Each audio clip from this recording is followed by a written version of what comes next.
And with that ends my drawn out love affair with this small little sample of Chanel Le Lion.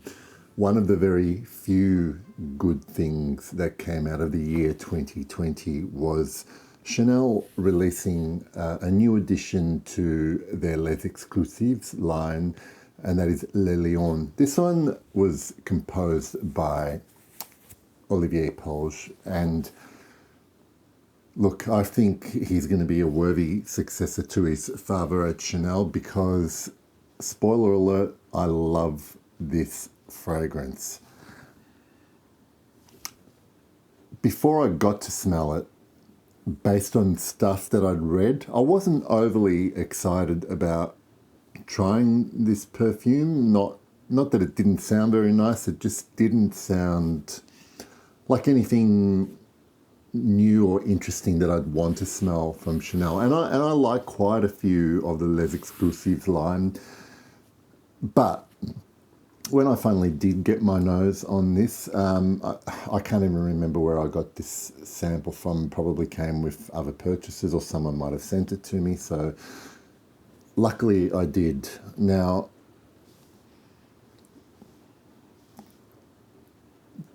this to me is very, for my experience of Chanel, very un-Chanel like perfume. It is heavy in a good way, and by what I mean by that is it's using a lot of darker, thicker tones in its composition.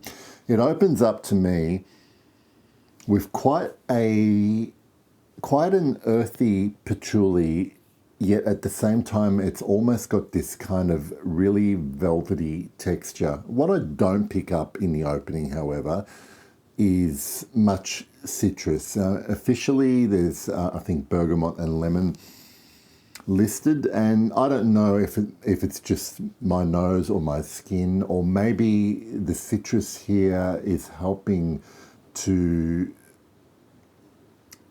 sand down those rough patchouli edges that you can smell in a lot of patchouli perfumes. Very, very soon, as it develops, I mean, it's still there. And like I said, it's not a rough and ready earthy patchouli. This is a very smooth, velvety patch, which soon transitions into. Well, it changes basically. As this dries down, what impresses me the most about Le Lion is the fact that it seems to just get better as it develops on my skin. And it's been a long time since a new perfume that I've smelled has held my interest for the entire wear of a day. Now, and I'm talking, this lasts for a day. And every time I smell it, it's slightly different, but in some ways better. It's like, I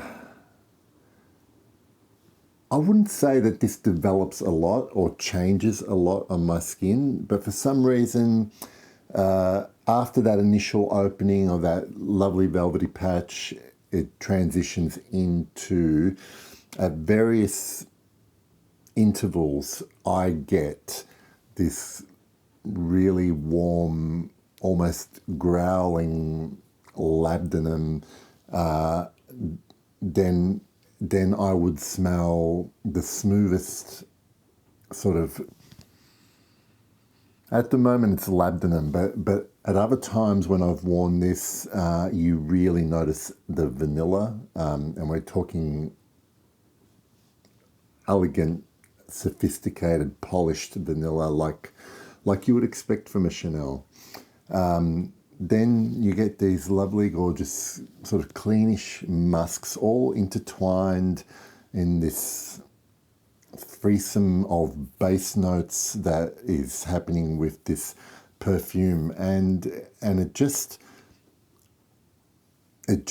keeps playing along with your skin. And the other thing that I really like that this perfume does is that it manages to be true to, I guess, this whole concept of the lion.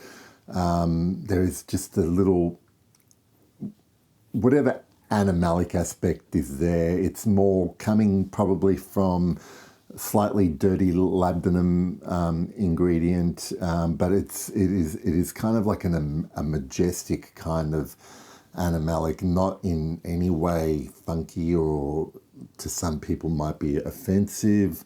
The musks back that up, and then if only to sort of reinforce this sort of image of majesty and just plain get out of my way. I'm here announcing myself. This is one of the most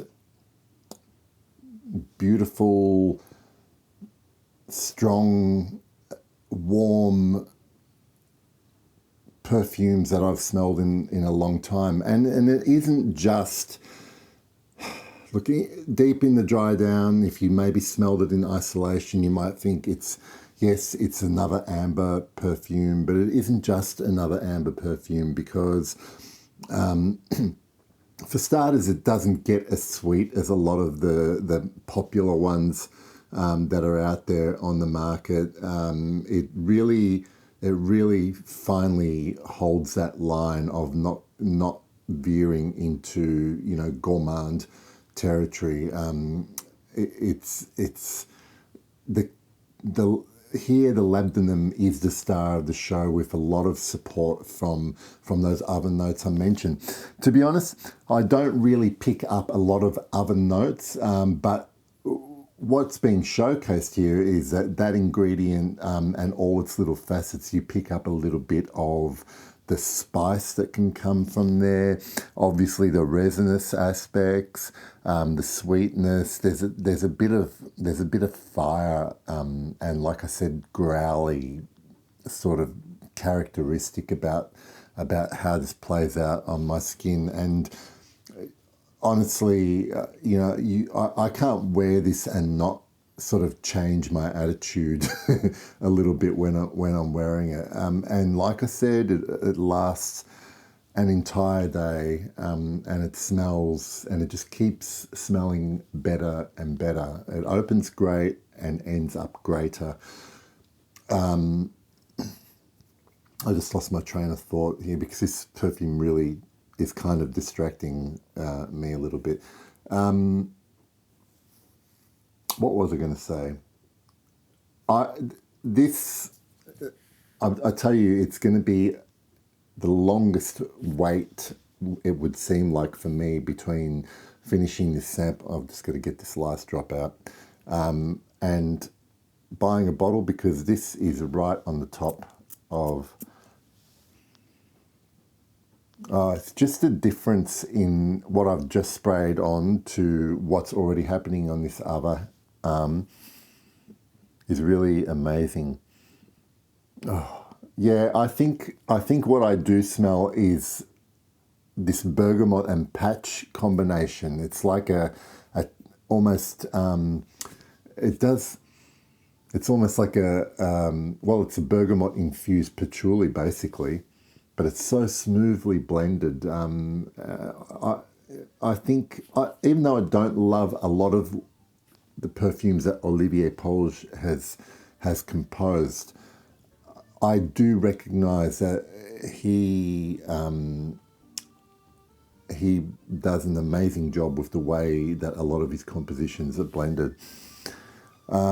This is going to be my next bottle of Chanel for sure. I might have to treat myself and kindly gift myself one for my birthday, perhaps.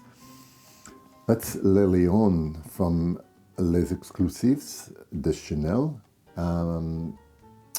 I hope that review, I think it was a review, was helpful to you in deciding to try it. Maybe I would definitely try it, especially if you like amber, and even if you don't love patchouli.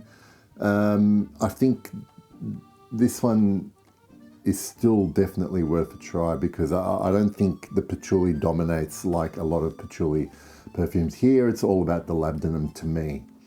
A little bit vanilla in the end, the patchouli at the beginning, but it's just a beast in such a good way. That's it from me. I hope that was interesting, and I'll see you soon for another review. Bye for now.